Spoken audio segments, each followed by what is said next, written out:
होगा ब्रह्मदेव। क्यों आत्मदेव का देव बेटा ब्रह्मदेव तो हो कम से कम। लेकिन धुंधली बिगड़ गई, बोले नहीं नहीं मेरे बेटे का नामकरण मैं ही करूंगी। और वैसे भी माताएं अपने तरफ से नामकरण करने की इनकी आदत होती है। पंडित जी कितना भी अच्छा नामकरण कर रहे हैं, मैया अपनी तरफ से नामकरण जरूर करेंगे। पंडित जी ने नाम रख दिया राम कुमार, तो बेचारे को रामू होना तो निश्चित मान लो, ये मैया बना देंगी उसको राम।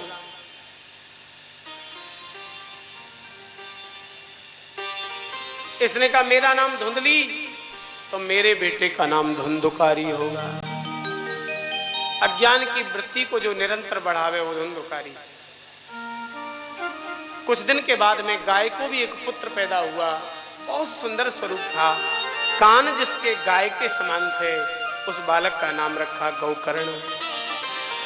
दोनों बड़े होने लगे, गुरुकुल गए।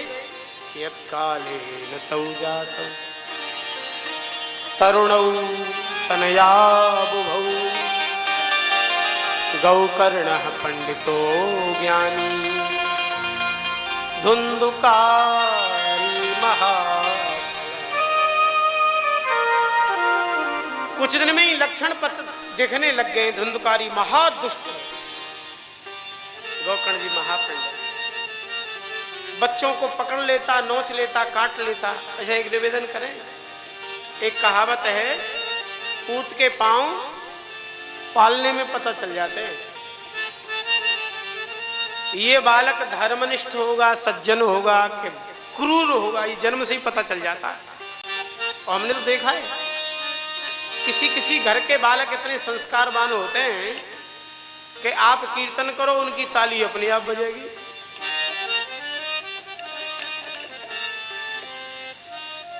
अपने आप राधे राधे नहीं कह पाते, लेकिन देखा देखी सुन सुन करके लाधे लाधे कहना चालू कर देते हैं। और कोई कोई बच्चे तो महाराज इतने विचित्र होते हैं कि खेलते खेलते चींटा दिख जाए ना, चींटा, तो चींटा को पकड़ के मसल देंगे जमीन पे ऐसे। हे भगवान, उस बेचारे चींटा ने क्या बिगाड़ा। धीरे धीरे धुंधुकारी की दुष्टता बढ़ती चली गई। जुआ खेलने लग गया, मदिरा पीने लग गया। एक दिन आया और पिताजी से धन मांगा। पिताजी ने पूछा किस लिए बेटा? बोले जुआ खेलने के लिए। अच्छा ऐसा कौन पिता है जो जुआ के लिए अपने बेटे को ही धन दे दे? नहीं है ना। तब इसने क्या किया? बोले एकदा पितरौ ताड्य पात्राणी स्वयमाहरत। घर के बर्तन बेच दिए, जुआ में हार गया। अब तो मिट्टी की हंडी में बेचारे पंडित जी की दाल बनना चालू हो गई, क्योंकि अब पीतल तांबा तो खत्म हुआ। दुखी हो गए इस धुंधुकारी के दुष्टता से, दुखी होकर रो रहे हैं।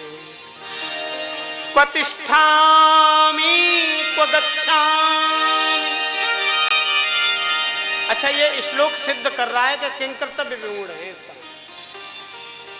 धुरंधर विद्वान जिसके विषय में सूत जी कहते हैं स्रोतस्मार्ते सुनिष्णातो द्वितीय एवं भास्करः, दूसरे सूर्य के समान। लेकिन मोह जब बुद्धि को और मन को, चित्त को चारों तरफ से ग्रस लेता है तो विवेकशील व्यक्ति का विवेक नष्ट हो जाता है। इसलिए मोह से बचने का प्रयास है। ये मोह से बचाएंगे संत और हमारे भगवान का नाम। इतने बड़े विद्वान किंकर्तव्य विमूढ़ हैं, कहाँ जाऊं, कहाँ रहूं, क्या करूं। तब तक गौकर्ण जी आ गए हैं। गौकर्ण जी ने आके कहा पिताजी असारः खलु संसारो दुख रूपी विमोहकः सुतं कस्य धनं कस्य स्नेहवान ज्वलते। सबसे पहले इस असार संसार के असारता को समझ लो। इस संसार में सार है क्या कहीं? आपको दिखा हो तो दिखाओ भैया, हमें तो नहीं देखा।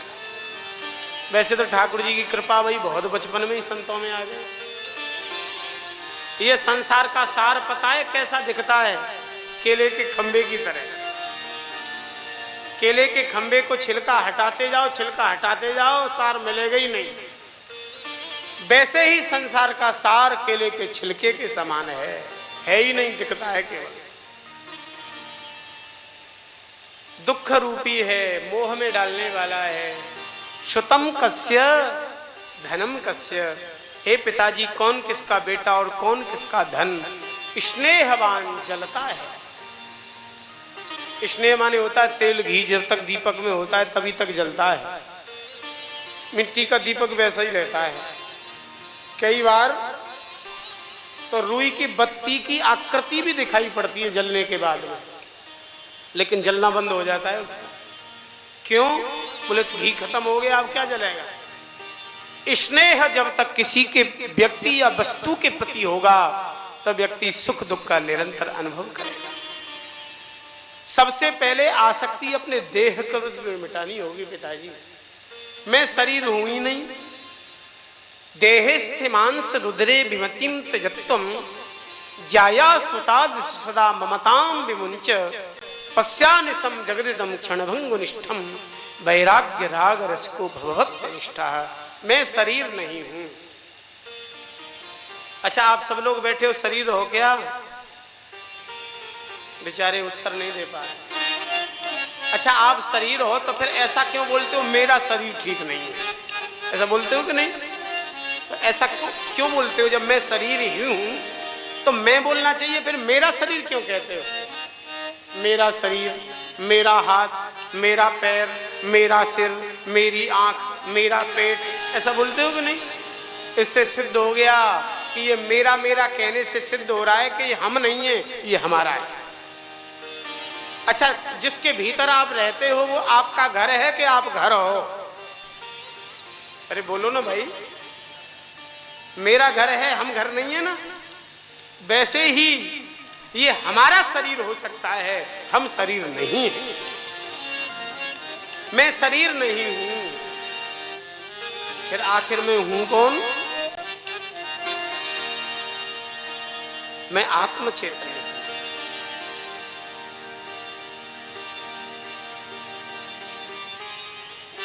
जब ये मेरा शरीर ही नहीं है तो इस शरीर से सबका संबंध है, फिर वो हमारे कैसे हो जाएंगे? न मैं शरीर हूं, न वस्तु और व्यक्ति मेरे हैं, फिर आखिर में हूं कौन? ईश्वर अंश जीव अविनाशी चेतन अमल सहज जीव अविनाशी चेतन अमल सहज सुखरा। मैं भगवान का नित्य शाश्वत अंश हूं।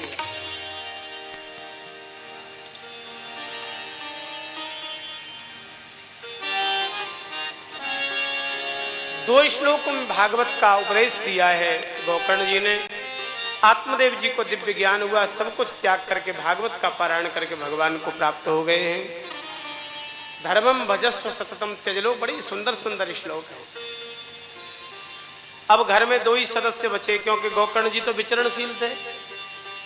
धुंधली और धुंधली का बेटा धुंधुकारी। एक दिन धुंधुकारी ने धुंधली से कहा, मुझे धन चाहिए, धन। पिताजी बड़े धनवान थे, तुम्हें देते थे ला करके, तुमने कहीं गाड़ रखा होगा जमीन में, खोद लेना, कोई बात नहीं। और अगर तुम धन नहीं दोगी तो लुकाटियों से पीट पीट करके हालत बिगाड़ूंगा तेरी। इस धुंधली ने विचार किया, अब तो धन जितना था इसने जुआ में सब बर्बाद कर दिया, अब तो है ही नहीं। मैं धन नहीं दूंगी तो ये पिटाई करेगा, इससे अच्छा मैं मर ही जाऊंगा। कुआं में कूद के मर गई। एक निवेदन करें, कोई किसी को धोखा दे वो जरूर ये निश्चय कर ले कि हम जिसको धोखा दे रहे हैं ना, कालांतर में कोई न कोई धोखा देने वाला हमें भी जरूर होगा। कुआं में कभी बोल करके देखा है आपने? कुआं में झांक के आवाज लगाना, डबल, बिना इको के इको होता है कुआं, आवाज लौट करके आती है वैसी की वैसी। छल कपट, झूठ, पाखंड, धोखा किसी को आपने हमने दिया तो ये निश्चित तैयारी बना लो कि हमारे ऊपर उससे बड़ा धोखा होने वाला है। एक विचित्र सी घटना सुनाए। एक कोई खोटा सिक्का लेकर के व्यक्ति यात्रा कर रहा था। खोटा सिक्का, चतुर चालक स्वभाव का था। सोचा कैसे चलाऊं इस खोटे सिक्के को। ट्रेन में चला, ट्रेन की खिड़की के किनारे बैठ गया। सोचा कि अब वैसे तो चलेगा नहीं। कई बार स्टेशनों पर जब ट्रेन चल देती है ना, तो कोई चीज मांगो तो झटपट लोग देते हैं और झटपट पैसा दिया जाता है। उसने भी जुक्ति लगाई, वैसे ही चलाऊंगा इस पुराने सड़े खोटे सिक्के को। तो खिड़की के किनारे बैठा। ट्रेन जब चल पड़ी तो उसको और तो कोई दिखाई पड़ा नहीं, अखबार वाला दिखाई पड़ गया। उसने आवाज लगाई, पेपर पेपर पेपर। पेपर वाला दौड़ के आया।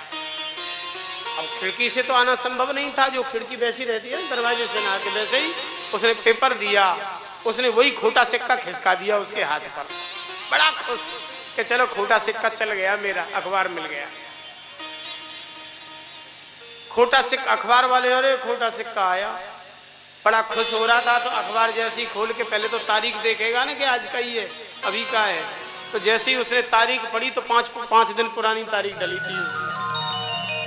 5 दिन पुराना अखबार उसने दे दिया, क्योंकि वो भी चतुर था कि तू जल्दी जल्दी में 5 दिन पुराना क्यों ना सप्लाई कर दूं, क्योंकि ट्रेन तो रुकने वाली है नहीं अब। बगल में बैठे हुए व्यक्ति ने मुस्कुरा के कहा, कहो अनुभव कर लिया तुमने, खोटा सिक्का चलाया, उसने पुराना अखबार चला दिया।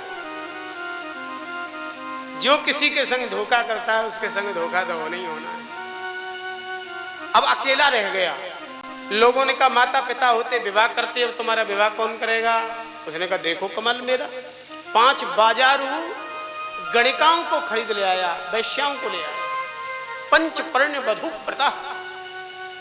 ये गणिकाएं तो धन से ही प्रेम करती, उकसाती, आज ये ले आओ आज ये ले आओ, तो चोरी करने लग गया।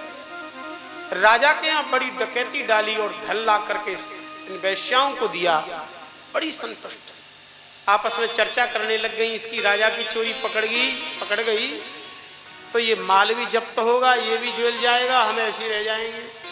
तो राजा जो काम करे वो क्यों ना अपने ही कर दो। पहले तो कस के पिलाया इसको, और पियो और पियो और पियो, धुत हो गया एकदम। खटिया पे सुला दिया। जग बड़े प्रेम से हाथ फेरती जाएं और रस्सियों से बांधती जाएं। कस दिया पूरी तरह से, हिल भी न पावे। गला घोट के मारना चाहा लेकिन इतना दुष्ट मरे ही नहीं। फिर ये 5 ने बढ़िया कोयले धधकाए, लाल लाल अंगारे से मुख, ये बोलना चाहता था इसके मुख में ठूंसना चालू किया, क्यों हाथ पैर सब बंधे थे। तप्तांगार समूहाश्च तन्मुखे ही विचिक्षुपुः अग्नि ज्वालात दुखे न व्याकुलो निधनम गता। छटपटा करके इसने प्राणांत हो गया इसका। धन को लेकर के 1 2 3 हो गई, इसको वहीं गड्ढा खोद के गाड़ दिया आंगन में। भयंकर प्रेत बन गया, गांव वालों का रहना मुश्किल कर दिया। तीर्थ यात्रा करते हुए गोकर्ण जी को किसी ने बताया तुम्हारा भाई प्रेत बन गया। उन्होंने गया में पिंडदान किया। जन्मभूमि पे आकर के देखा तो कभी इंद्र बन जाए, कभी राजा बन जाए, कभी हाथी बन जाए तो कभी भैंसा बन जाए, कभी पुरुष बन जाए। गोकर्ण जी ने अपने हाथ में जल लिया और ब्रह्म गायत्री मंत्र का उच्चारण करके जैसे ही डाला है तो उसको बोलने की सामर्थ्य आई। पूछा कौन हो इस प्रकार के उग्र व्यवहार करने वाले? उसने अपने परिचय दिया, अहम भ्राता त्वदीयोऽस्मि धुंधुकारी नामतः स्वकीयेनैव दोषेण ब्रह्मत्वं नाशितं मया। हे भैया, मैं आपका भाई हूँ, मेरा नाम धुंधुकारी है। मैंने अपने ब्रह्मत्व को स्वयं ही नष्ट किया। स्वकीय नैव दोषेण ब्रह्मत्वं नाशितम्। मैं एक निवेदन करें आप सबको, अच्छे अच्छे विद्वान ब्राह्मण भी बैठे, हमने कोई पाप नहीं किया, लेकिन अपने ब्राह्मणत्व को संभाल करके नहीं रखा तो ये भी एक पाप है। क्योंकि ब्राह्मण का शरीर ऐसे ही नहीं मिलता। ब्राह्मण से शरीरोयम क्षुद्र कामाय निश्चते कृच्छ्राय तपसे चेह प्रीत्यानंद सुखाय। ब्राह्मणत्व को नष्ट करना ब्रह्म हत्या के समान ही पाप। इसलिए बहुत विनम्रता पूर्वक कह रहे हैं, अपने बालकों का समय से जनेऊ करा, समय से उनको शिक्षा दें। हम नहीं कहते कि संस्कृत ही सबको पढ़ाओ और सभी पंडिताई पुरोहिताई करें। बढ़िया भगवत कृपा से आईएएस बने, पीसीएस बने, बड़े बड़े पदों पर जाएं, लेकिन इतना जरूर उनको बोध हो कि हम ब्राह्मण हैं। आज बड़ी पीड़ा होती है सुनकर के, हिंदू धर्म की भी स्थिति विकृत हो रही है। नाम के हिंदू लोग हैं, हिंदू क्या होते हैं, सनातन धर्म क्या होता है, इसको जानते ही नहीं लोग। अन्यथा नहीं लेना, जो हिंदू नहीं है ना, उनके जैसे क्रियाकलाप होते हैं ना, वैसे ही क्रियाकलाप हिंदुओं के। ज्यादा अंतर नहीं है शास्त्री जी, केवल हम नाम के हिंदू हैं कि हम हिंदू हैं, और वही हाल ब्राह्मणों का।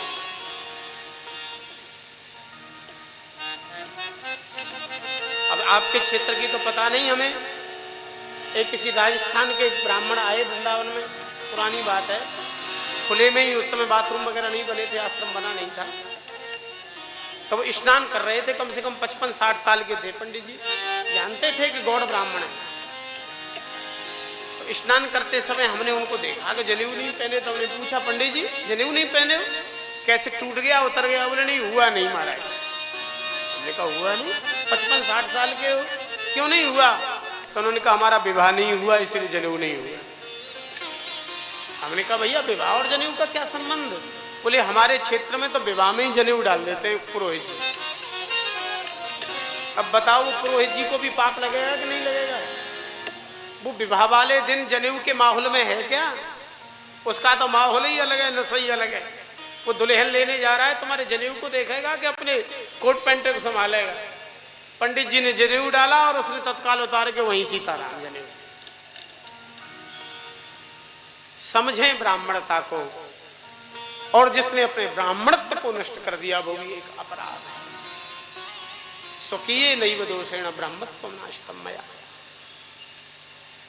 गोकर्ण जी ने कहा तुम्हारे लिए पिंडदान किया मैंने गया में जाकर के, फिर उद्धार क्यों नहीं हुआ? फिर एक नहीं, गया श्राद्ध सतीर्णापि मुक्तिर्मेन भविष्यति। सैकड़ों बार पिंडदान करोगे ना गया में, तो भी मुझे तो मिलने वाला है। आप कहेंगे गया की महिमा कम हो गई क्या? नहीं, देखिए कर्मकांडी क्रिया में संकल्प प्रधान होता है, और संकल्प में होता है गोत्र। पंडित जी गोत्र नाम गोत्र पूछते हैं ना, अब बेचारे को गोत्र का ही पता नहीं है। अब धीरे धीरे जो ज्यादा शहरों में चले गए, और वैसे भी निवेदन करें, गोत्र का निर्धारण माता पिता के संयोग से होता है, और शुद्धता जहां बनी रहेगी गोत्र की भी शुद्धता बनी रहेगी। और जहां विलोम हो अनुलोम हो गए हो वहां गोत्र निर्धारण कैसे होगा? क्योंकि अर्जुन ने कह दिया उत्साद्यन्ते जात धर्मा कुल धर्माश्च शाश्वता उत्सन्न कुल धर्माणाम मनुष्याणाम जनार्दन शंकरो नरकायैव कुलग्नानाम कुलस्य च पतन्ति पितरो येषाम लुप्त पिंडो धकः क्रिया। ऐसा बुरा हाल है इस समय। अभी हम जिस दिन वृंदावन से आए, एक कोई बाहर की महिला आई, वही थी, रुकी थी वहां, पूज्य मलुकपीठ वाले महाराज से दीक्षित थी। ऐसे ही बोले महाराज मैं बड़ी दुखी हूं। मैंने कहा किस जाति की हो आप, किस वर्ग की हो? तो उसने कहा मैं राजपूत हूं। बोले आपके पति? बोले पति के जाति का पता नहीं है। बंगाली थे वो, बंगाली हमारे क्षेत्र में आए, काम धंधा कर लिया, संपन्न हो गए, हमारे माता पिता ने उसका विवाह कर दिया, और मैंने निश्चय किया है कि मैं अपनी बेटी का विवाह ब्राह्मण के संग में करूंगा। अब विचार किया जाए कि मूल में माता की से गोत्र नहीं, पति गोत्रेण गोत्रिका, पति के गोत्र से नारी गोत्रिक बनती है, उसके गोत्र में अपना समावेश कर देती है।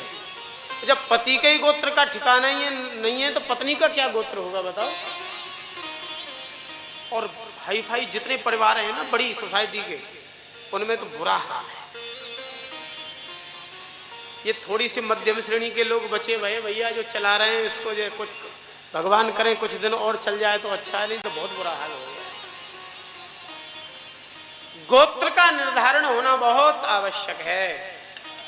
आजकल हम सब ब्राह्मणों ने एक विकल्प निकाला है। पूछते हैं गोत्र, बोले हमें पता नहीं, तो बोले बोल दो कश्यप गोत्र उत्पन्न हो। ऐसा होता है ना, क्योंकि कश्यप जी की सब संतान है, बोले कश्यप गोत्र उत्पन्न हो, बोल दो। धुंधकारी ने कहा कि आप आत्मदेव जी महाराज का गोत्र बोलते हैं संकल्प में, और मैं आत्मदेव जी का बेटा हूं ही नहीं। दत्तक पुत्र भी अगर इसको स्वीकार किया जाता तो भी इसको पिंडदान, तर्पण, श्राद्ध सब लगता, लेकिन ये दत्तक भी नहीं था। ये तो धुंधली के द्वारा आत्मदेव जी को एक धोखा दिया गया था। अब धोखा दोगे तो लास्ट तक धोखा ही धोखा होना है, ये पक्की बात है। दूसरा उपाय कुछ करें भगवान भुवन वास सूर्य नारायण से पूछा है। उन्होंने कहा भागवत की कथा सुनाओगे इसकी मुक्ति हो जाएगी। हुई भागवत की कथा। एक कल्याण की कामना रखने वाला था। प्रेत वायु रूप होता है। एक फटा हुआ स्वाभाविक बांस था, उस बांस में आके बैठ गया वायु रूप में। पहले दिन की कथा में इसको बड़ा सुख मिला तो आनंद हुआ तो इसका शरीर की वृद्धि हुई तो पहली गांठ फट गई। आनंद की वृद्धि व्यक्ति को होती है तो स्वाभाविक रूप से उसको लगता है कि आज कुछ मैं थोड़ा ठीक हूं। कभी आप लोग अनुभव करना, एक बात बताएं, जिन कपड़ों को रोज पहनते हो ना, भारी दुख वाले दिन उस कपड़ों को पहनना, जिस दिन ज्यादा दुख हो आपके ऊपर, तो देखोगे कि कपड़े ढीले ढीले से आ रहे हैं आज। और कोई आनंद का दिन हो ना, किसी दिन बहुत सुख हो, बहुत आनंद हो, रोज पहनने वाले को भी जब पहनोगे तो लगेगा आज तक टाइट कैसे हो गया ये, एक ही दिन में। ऐसा होता है कई बार। तो इस प्रेतात्मा को कथा से आनंद की वृद्धि हुई तो इसकी वृद्धि होने से गांठ फटी। 7 दिन की कथा हुई, 7 दिन की गांठें फट गई हैं। पीतांबर पहन करके भगवत पार्षद देह प्राप्त करके सामने प्रकट हो गया। विमान में बैठ करके जाने लग गया। भगवान के पार्षदों से गौकर्ण जी ने पूछा, अत्रैव बहवः सन्ति श्रोतारो मम निर्मला, बहुत से मेरे श्रोता हैं, फिर विमान सबके लिए क्यों नहीं आया, एक के लिए क्यों आया? भगवान के पार्षदों ने उत्तर दिया, श्रवणस्य विभेदेन फलभेदोत्र संस्थितः श्रवणं तु कृतं सर्वैः न तथा मननं यथा प्रेतेन मननं कृतं तथा सर्वैः न मननं कृतं। जैसे प्रेत ने कथा सुनी वैसे सबने नहीं सुनी। और ये हमारा अनुभव है, हर कथावाचक का अनुभव होता होगा। कथा में जितनी भीड़ होती है वो सब श्रोता नहीं होते। कोई कोई व्यवहार दिखाने वाले होते हैं। कोई यही देखने आते हैं कि यजमान ने व्यवस्थाएं कैसी करी हैं, देखे तो जाके। बहुत से लोग व्यास जी को ही देखने आते हैं कि चिकने चिपने व्यास जी हैं, कैसे किसी साधु बुला के बिठा दिया है। व्यासों को देखने के लिए भी आते हैं लोग। बहुत से चुटकुला सुनने आते हैं, बहुत से भजन सुनने आते हैं, ऐसा होता है। दूसरी कथा हुई, दिन भर कथा, रात भर कीर्तन। सब लोग देह का परित्याग कर करके भगवत धाम गए। गौकर्ण जी का आलिंगन किया, भगवान ने अपना रूप प्रदान किया। इस कथा को जो सुनता है, पितृ तृप्ति मावहे नित्यम सुपाठाद पुनर्भवं च, उसके पितरों को विशेष सुकून मिलता है, सब भगवत धाम के अधिकारी हो जाते हैं। कथा की विधि बताई है। पहले कथा का मन हो तो मुहूर्त देखें, मुहूर्त ठीक निकले तो फिर धन का संग्रह करें। गृहस्थ है तो कितना धन? बोले विवाहे यादृशम वित्तम तादृशम परिकल्पयेत्। कन्या के विवाह में जितना धन खर्च होता है उतने धन का संग्रह कर ले। लेकिन हमें तो लगता है कन्या के विवाह से ज्यादा ही लगता है, कम नहीं लगता। वहां दहेज दिया जाता है, नगद दिया जाता है, कुछ मोटर कार दी जाती है, यहाँ भले ही नहीं दो, लेकिन वो तो एक ही 24 घंटे का होता है। अब 24 घंटे का भी नहीं, अब तो 2-3 घंटे का ही होता है। विवाह वाटिका में कन्या का पक्ष वर पक्ष दोनों आए, हा हा हू नाच गान और बफर हुआ और अपने अपने जाओ घरों। और यहाँ तो 7 दिन चलता है। सुबह से ही महाराज कढ़ाई चढ़ जाती है, अब बाल भोग होगा फलाहार का, फिर राजभोग होगा, फिर शाम को होगा, ऐसा चलता है 7 दिन लगाता है। और निवेदन करें, विवाह शादी में 2 ही घंटे के लिए रिश्तेदार आते हैं और भगवत कृपा से इसमें मन बना के आते हैं कि 7 दिन तो रुकेंगे ही रुकेंगे। विवाह कन्या के विवाह से भी ज्यादा बड़ी व्यवस्थाएं होती हैं। फिर इतना ये सब कुछ हो जाए, फिर वक्ता का चयन करें, वक्ता खोजे। वक्ता कैसा होए?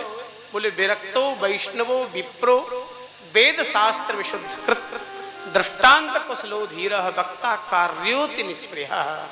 विरक्त हो, ब्राह्मण हो, ब्राह्मण हो, ये बहुत महत्वपूर्ण बात है। अब धीरे धीरे ये चीज चली गई है। बहुत से लोग कहते हैं ब्राह्मणों की कोई ठेकेदारी है क्या? नहीं है बिल्कुल भैया, तुम्हारी ठेकेदारी है, तुम ही करो ना।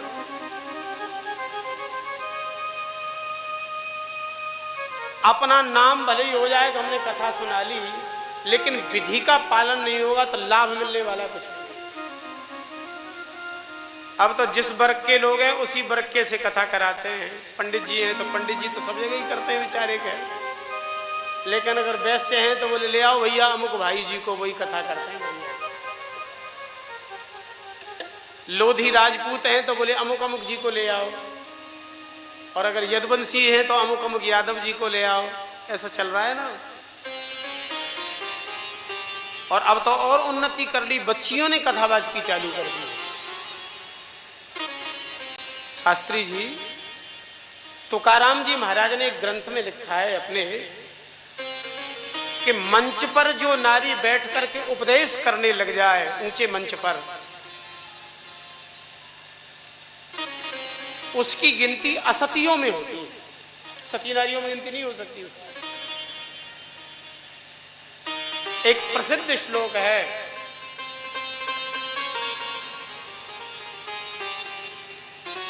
दंतबीती क्वचित मूर्खा, नीति कही है हालांकि, दंतबीती क्वचित मूर्खा क्वचित खलवाट निर्धन क्वचित काणो भवेत साधु क्वचित गीतवती सती। इसमें क्वचित में सब आ गए। तो मंच के ऊपर उपदेश करने पर देखिए श्रृंगार रस भी आता ही है, वीर बीभत्स सब रस आते हैं। अब कोई नारी और श्रृंगार रस का वर्णन करे, क्या कहे ना, अच्छा तो लगेगा ही, स्वाभाविक है, क्योंकि मूर्तिमान श्रृंगार तो बैठा ही है मंच पे, और उसके मुख से श्रृंगार का वर्णन हो। लेकिन उसके मुख से श्रृंगार के वर्णन से ठीक है वो संयमित हो, लेकिन उसके प्रति उस श्रृंगार रस को सुन करके उसके प्रति कितने लोगों की कैसी भावना जगेगी, वो थोड़ी रोक सकती है। अपने मन को ही तो रोक लेगा, दूसरे को कैसे रोकेगा भाई।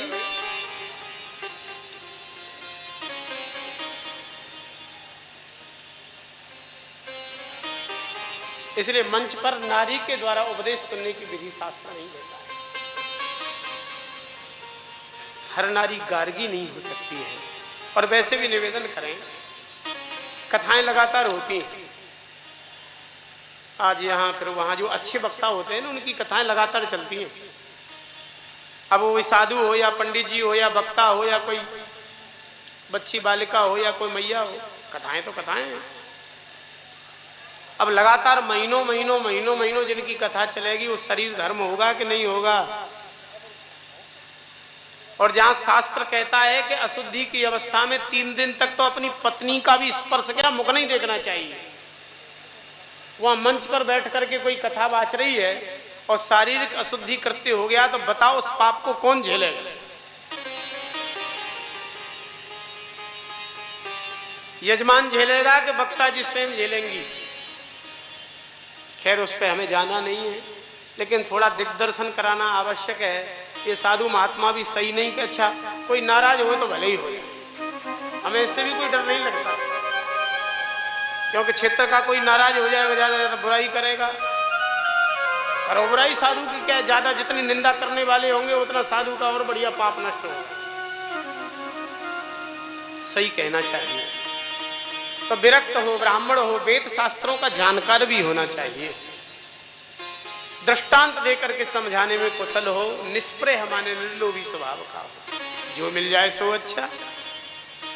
और जिस भाग्यशाली का धन सदुपयोग में लगना है ना, वो ज्यादा से ज्यादा देता ही है, और जो दुर्भागी है उसका अच्छी जगह जाता ही नहीं है।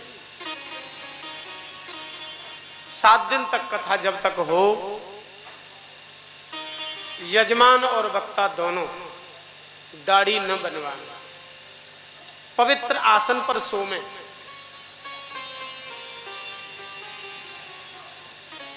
किसी की निंदा न करें,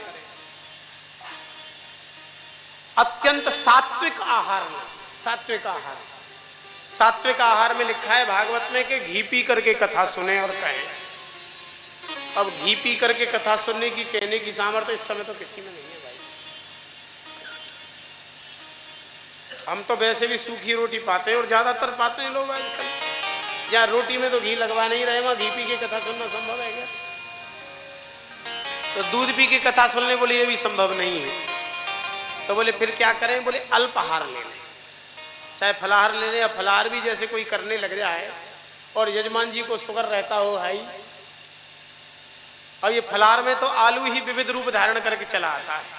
पकौड़ी के रूप में आलू आ जाए, सब्जी के रूप में आलू आ जाए, चिप्स के रूप में आलू आ जाए, हलवा के रूप में आलू। आलू बढ़ाता है शुगर।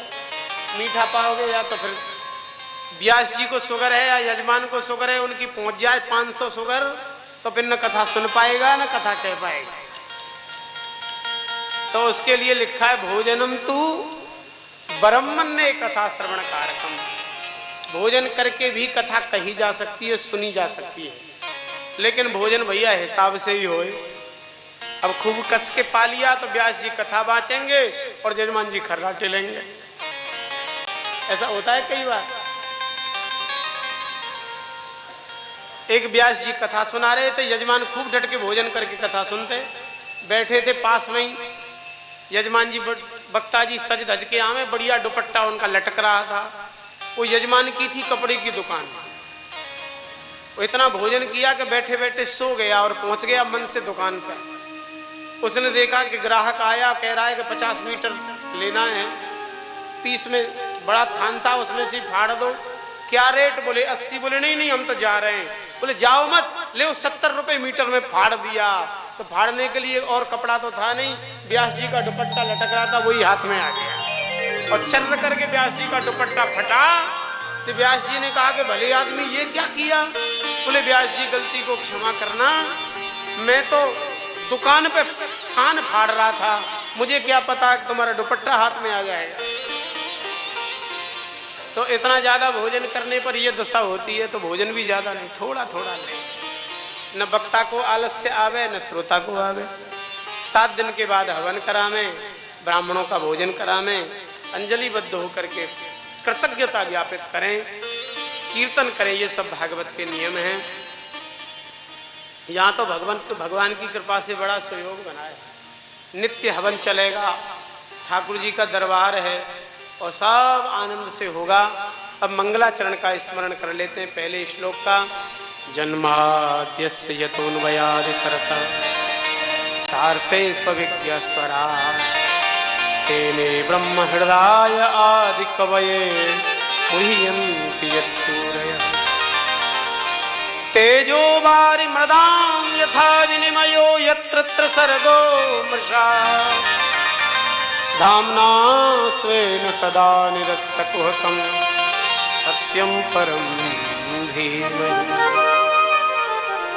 अस्य जन्मादिर्भवति, जिनसे संपूर्ण जगत प्रकट हुआ, पालन कर रहे हैं संहार के जो एकमात्र कारण है। चार्थेषु विद्या, जो संपूर्ण सदरूप पदार्थों में अनुगत हैं। अच्छा, भगवान सब जगह हैं कि नहीं? एक संग बोलो ना सब लोग। सब जगह हैं? सब लोग कह रहे हैं एक जगह है, सब जगह है। तो हम पूछते हैं सब जगह हैं तो फिर दिख क्यों नहीं रहे? सब जगह दिखने चाहिए कि नहीं? क्यों नहीं दिख रहे? देखने की इच्छा नहीं। भाई भगवान से प्रेम किया होता तो भगवान सब जगह दिखते। अब अपने आप से ही पूछ करके देखो कि भगवान से प्रेम ज्यादा है कि संसार के व्यक्ति और वस्तुओं से प्रेम ज्यादा है। कभी कभी तो लोग पूछते हैं, बोले महाराज भजन करने बैठते हैं तो बहुत नींद आती है। कोई कहता है मन इधर उधर बहुत भागता है, ऐसा कहते हैं कि नहीं? भजन में, कथा में नींद आती है, मन भागता है। अच्छा, नोट गिनने में मन भागता है क्या, नींद आती है क्या? कोई व्यक्ति कई दिन का जगा होए और कह रहा हो सोना चाहता हूं, बढ़िया एयर कंडीशन साफ सुथरी व्यवस्था में उसको सोने की व्यवस्था की जाए, और जैसे ही सोने की तैयारी करे कि कोई व्यक्ति बढ़िया 2-2 हजार के नोट पटक दे उसके सामने लाकर, और बस इतना कह दे कि तुम वैसे तो बहुत हारे थके हो, सोना चाहते हो, लेकिन जितना नोट गिन लोगे वो सब तुम्हारे हो जाएंगे, अब सो लो या गिन लो। तो वो सोएगा कि गिनेगा, बताओ? नींद भाग जाएगी, फिर नींद नहीं आएगी, आलस्य नहीं आएगा।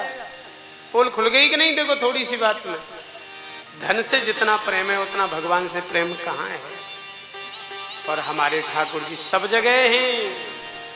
राम ही केवल प्रेम प्यारा, जान ले हो जो राम ही केवल प्रेम प्यारा, जान ले जो जाननिया। हरि व्यापक सर्वत्र समाना, प्रेमत प्रगट होई में जाना। व्यापक सर्वत्र समाना, प्रेम प्रगट होई में जाना। भगवान व्यापक हैं, सब जगह हैं, समान हैं, लेकिन प्रकट होते हैं प्रेम से। चार्थे से विज्ञस्वराट, सर्वतंत्र स्वतंत्र हैं। तेने ब्रह्म हृदय आदि कवि मुह्यंति यत् सूरयः। इन्होंने हृदय के संकल्प से वेदों का ज्ञान ब्रह्मा जी को दिया है, जिस ज्ञान को प्राप्त जान करके बड़े बड़े विद्वान मोहित हो जाते हैं, जान नहीं पाते। जागृत स्वप्न सुषुप्ति सतोगुण रजोगुण तमोगुण तीनों से जो अतीत परमात्मा है, उन परम सत्य का हम सब ध्यान करते हैं। अनुबंध चतुष्टय का निरूपण किया है, 4 पुरुषार्थ बताए हैं, धर्म अर्थ काम मोक्ष। अच्छा, धर्म क्यों करते हैं ज्यादातर लोग? धर्म इसलिए करते हैं कि धनवान हो जाएं, धनवान। अच्छा, धन क्यों कमाना चाहते हो, धन क्यों चाहते हो? बोले ऊंची कोठी बन जाए, लंबी सी गाड़ी आ जाए, इसलिए तो। ये धन जब आता है ना, तो 1 नहीं 2 नहीं 15 प्रकार के दोष लाता है संग, 15 एते पंचदशा नर्था। इसलिए धन का सही सही उपयोग धर्म में। अर्थ का प्रयोजन धर्म है, और धर्म का प्रयोजन काम नहीं है, अपितु केवल शरीर धारण करना है। शरीर धारण का लाभ है मोक्ष की कामना करना।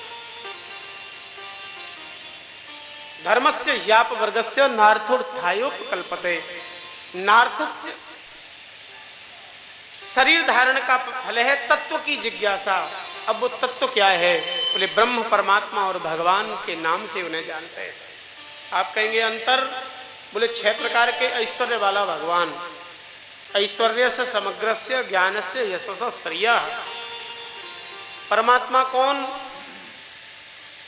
बोले तद विष्णु परमम पदम सदा पश्यन्ति सूरया, जो वैकुंठ गोलोक साकेत में विराजमान है। ब्रह्म कौन है? बोले जो बृहत्तम व्यापक है वो ब्रह्म है।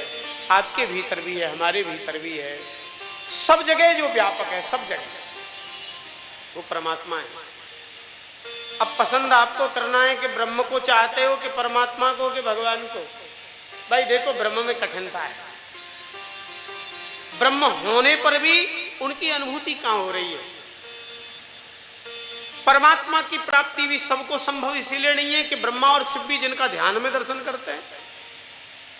हमें तो चाहिए भगवान जो मंदिर में मुरली बजा रहे हैं ना बढ़िया वाले।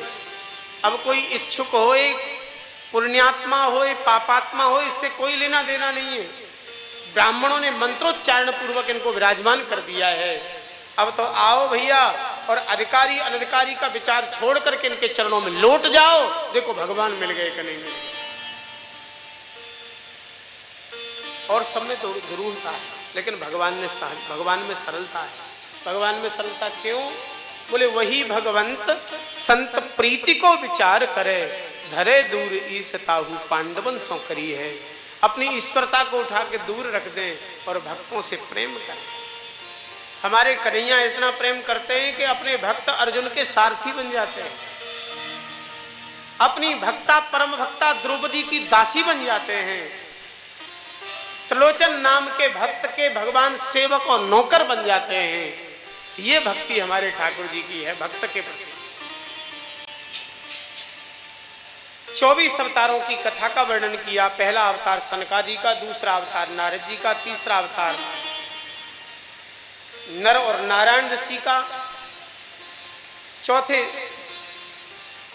पांचवा अवतार भगवान कपिल नारायण का। सएव प्रथमम देवः कौमारम सर्गमास्थितः चचार दुश्चरम ब्रह्मा ब्रह्मचर्यमखंडितम।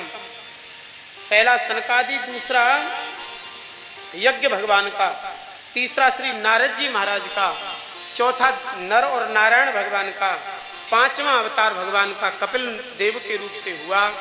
छठवें अवतार में भगवान दत्तात्रेय के रूप से पधारे हैं। सातवां अवतार भगवान का यज्ञ नारायण के रूप में हुआ। आठवें अवतार में भगवान ऋषभदेव, नौवें अवतार में कच्छप, 10वें अवतार में मत्स्य नारायण, 11वें अवतार में भगवान धन्वंतरी प्रकट हुए हैं। भगवान का मोहिनी अवतार हुआ है। 14वां अवतार भगवान का नरसिंह के रूप में हुआ। 15वां अवतार वामन, 16वां अवतार परशुराम, 17वें अवतार में भगवान आपके ही क्षेत्र में कालपी में 17वें अवतार में भगवान वेद व्यास के रूप से प्रकट हुए हैं। 18वां अवतार मर्यादा पुरुषोत्तम श्री राम के रूप से हुआ। 19-20वें अवतार में कृष्ण बलराम के रूप से पधारे हैं। 21वें-22वें अवतार में हरवेदा ऋषि के गर्भ से हरिणी के रूप से भगवान हरि रूप में हयग्रीव के रूप से पधारे हैं। 23वां अवतार भगवान का बुद्ध के रूप से हुआ है। 24वें अवतार में भगवान कल्कि के रूप से आएंगे। अभी कल्कि अवतार हुआ नहीं, इसीलिए कल्कि अवतार का अवतार भविष्य का वर्णन किया है।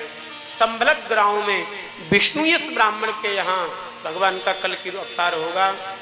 ऋषयो मनवो देवा मनपुत्रा महोजसः कला सर्वे हरे रेव सब प्रजापतयस्तथा। ऋषियों का मनुओं का अवतार कला अवतार और हंसावतार है। एते चांस कला पुंसः कृष्णस्तु भगवान स्वयं। 24 अवतारों की कथा का वर्णन करने के बाद भागवत की रचना का वर्णन किया है। भगवान व्यास ने भागवत की रचना की है। नारद जी के चरित्र का वर्णन किया। भगवान सुखदेव जी पढ़ने के लिए आए हैं। कालांतर में परीक्षित महाराज को सुनाया। परीक्षित के विषय में जब सुनना चाहा है महाराज शौनकादि ऋषियों ने, सूत जी ने कुछ महाभारत का स्मरण किया है। महाभारत युद्ध हो ही चुका था। केवल कौरव सेना में 4 वीर बचे थे, कृपाचार्य, कृतवर्मा, अश्वत्थामा और दुर्योधन।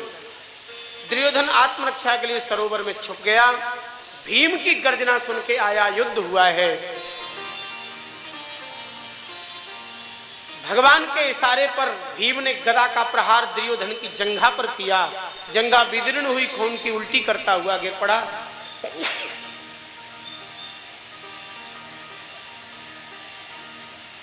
दाऊ जी नाराज हुए, उनको मना लिया गया है। पांडव तो शिविर सुरक्षा में भगवान शिव को नियुक्त करके महर्षि मार्कंडे के आश्रम पधारे हैं।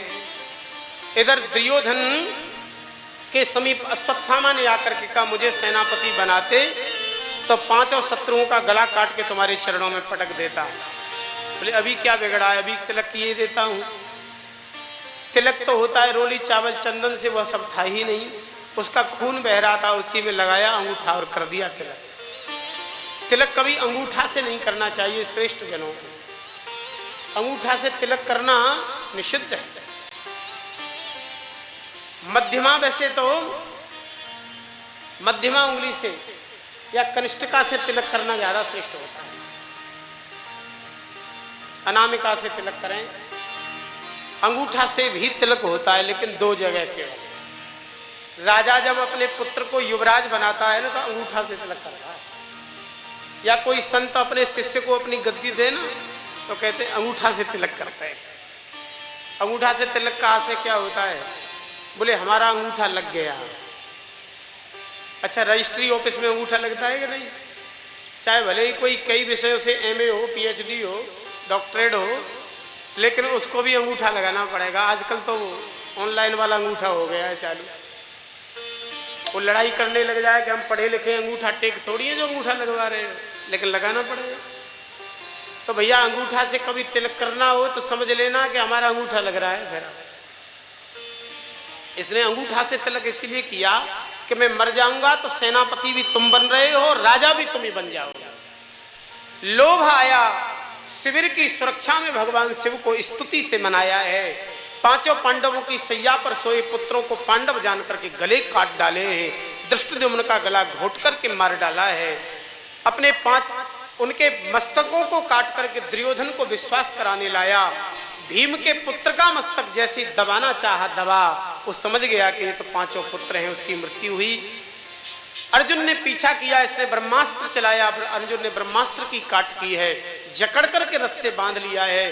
द्रौपदी कह रही थी इसको छोड़ दो, भीम कह रहे थे मार दो। अर्जुन ने भगवान से पूछा क्या करें, बोले मारो भी मत और छोड़ो भी मत। एक निवेदन करें, श्रद्धा द्रौपदी जैसी होनी चाहिए। असली श्रद्धा का स्वरूप का दर्शन होता है द्रौपदी के इस प्रसंग में।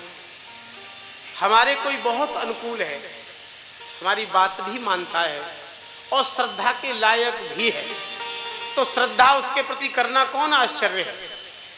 जो बिल्कुल श्रद्धा के योग्य नहीं है और फिर भी उसमें श्रद्धा है, असली श्रद्धा का स्वरूप उसे कहते हैं।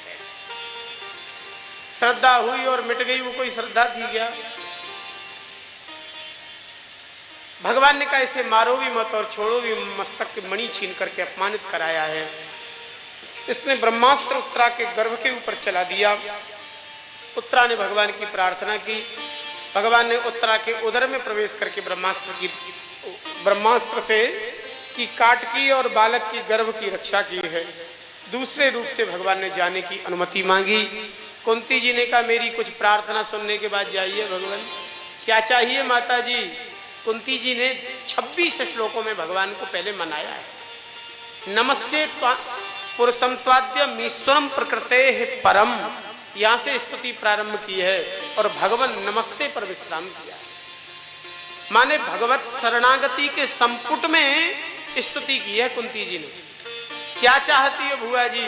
बोले विपदा संतुना सस्वत तत्र तत्र जगत गुरु भगवतो दर्शनम यत्स्याद पुनर्भव दर्शनम। आप कृपा करके हमें विपत्तियां दे दो।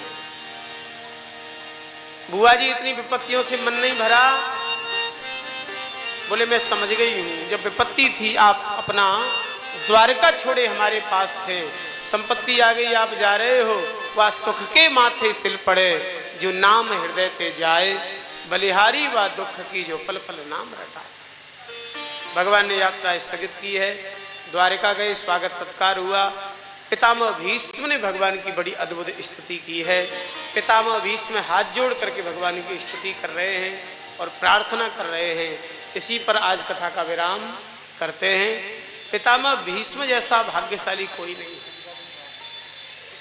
भगवान सामने खड़े हैं और जब तक शरीर नहीं छूटा तब तक खड़े ही रहे। एक भजन बड़ा प्रसिद्ध है, शायद आप लोगों ने सुना होगा, गाते भी होंगे। इतना तो करना स्वामी जब प्राण तन से, बड़ा प्रसिद्ध भजन है। लोग कहते हैं गंगा का तट हो या यमुना का बंसी बट हो, मेरा सांबरा निकट हो जब प्राण तन से निकले। भजन गाने वाले लाखों होंगे, लेकिन सौभाग्य पितामह भीष्म को ही मिला है। श्री कृष्ण सामने मुस्कुरा रहे हैं। हम लोग भी पितामह भीष्म के भाव में थोड़ी देर भावित होकर के इस भजन का आनंद लें। फिर ठीक 1:30 बजे से, हम तो 1:30 बजे ही तैयार हो गए शास्त्री जी, लेकिन यज्ञ की इतनी विधिवत क्रियाएं है, उसमें तो देर लगना स्वाभाविक होती है। और पहले दिन संकल्प होता है, अग्नि ख्यापन सब होता है।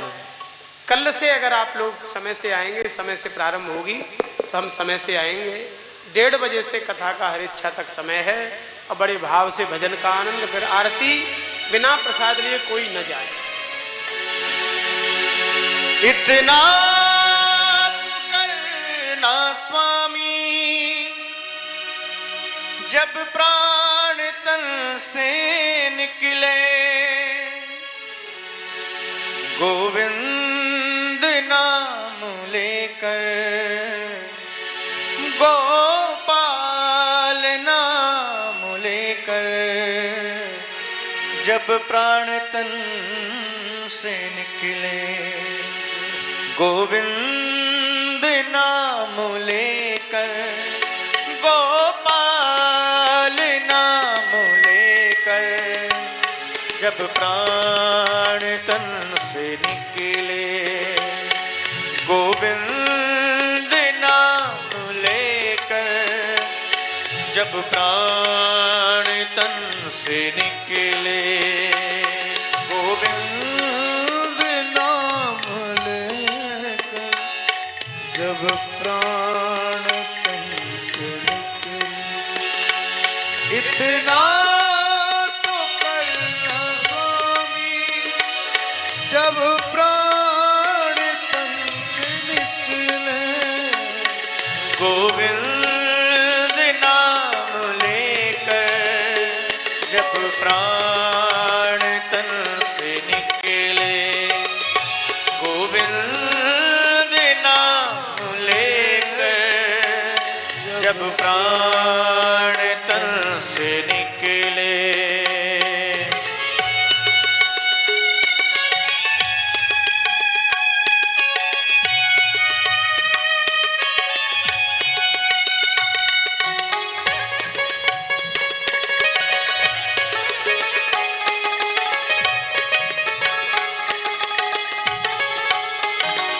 श्री गंगा जी का तट हो यमुना का बंसी बट हो श्री गंगा जी का तट हो यमुना का बंसी बट हो श्री गंगा जी का तट हो यमुना बंसीवट हो मेरा सावरा निकट हो मेरा सावरा निकट हो जब प्राण तन से निकले गोविंद नाम लेकर गोपाल नाम लेकर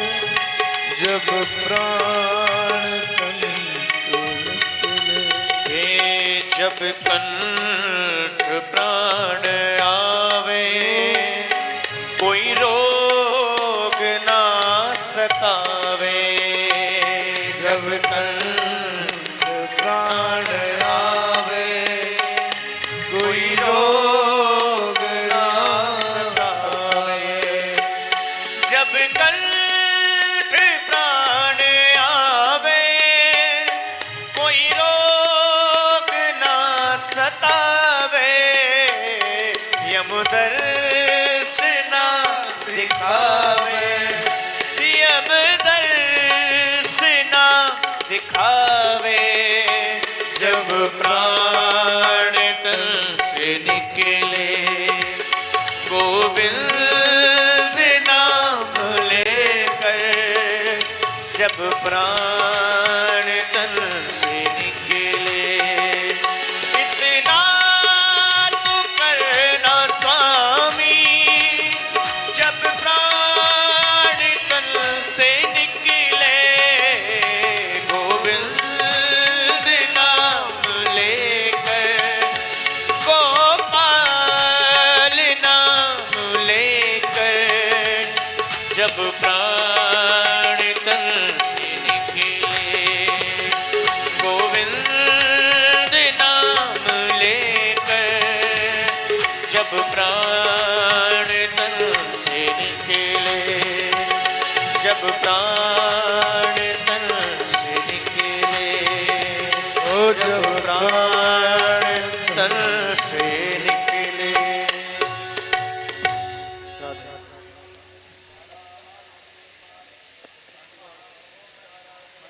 क्या नाम है बच्ची का? क्या नाम है? आज जन्मदिन है ना बेटा? क्या नाम है बिटिया का? कृषिका। आज देखो ठाकुर जी कृपा से हमारे प्रदीप त्रिपाठी जी की नातिन और हमारे दिनेश वाजपेयी जी की भी नातिन कहेंगे का जन्मदिन कथा के मध्य में पड़ गया। खूब आशीर्वाद है। अश्वत्थामा बलिर्व्यासो हनुमाश्च विभीषण तपः परशुरामश्च सप्तैते चिरजीविनः। आरती करें।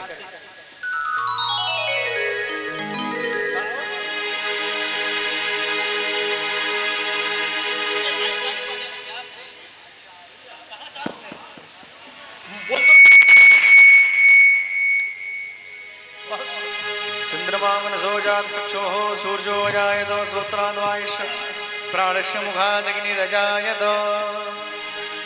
मन में बसा कर तेरी मूर्ति उतारूं मैं कान्हा तेरी आरती।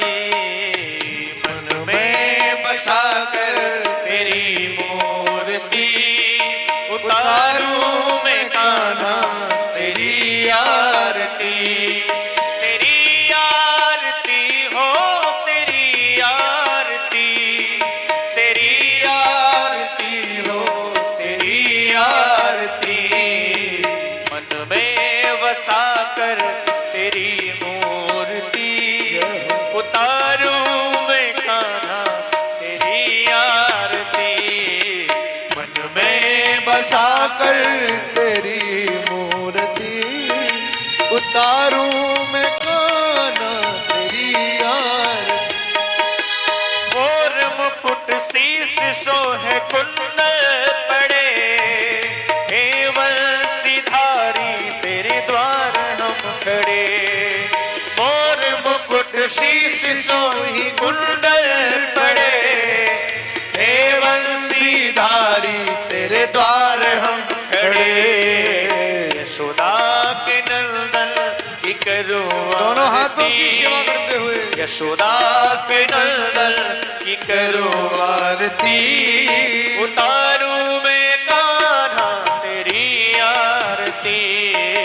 मन में बसा की तेरी मूर्ति उतारूं मैं कान्हा तेरी आरती। रोग हरो कष्ट हरो पाप को हरो, तीनों के नाथ तीनों ताप को हरो। रोग हरो कष्ट हरो पाप को हरो, तीनों के नाथ तीनों ताप को हरो। राधा के प्यारे की करो आरती, राधा के प्यारे की करो आरती। राधा के प्यारे की करो आरती। उतारूं मैं कान्हा तेरी आरती। मन में बसा कर तेरी मूर्ति उतारूं मैं कान्हा तेरी आरती।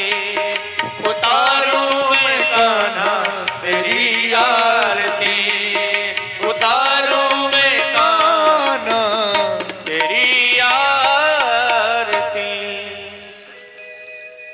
जलेन शीतले करणं पुष्पै देवादिवन्दनम् आरोग्यार्थे आत्मादिवन्दनं मन्त्रपुष्पान्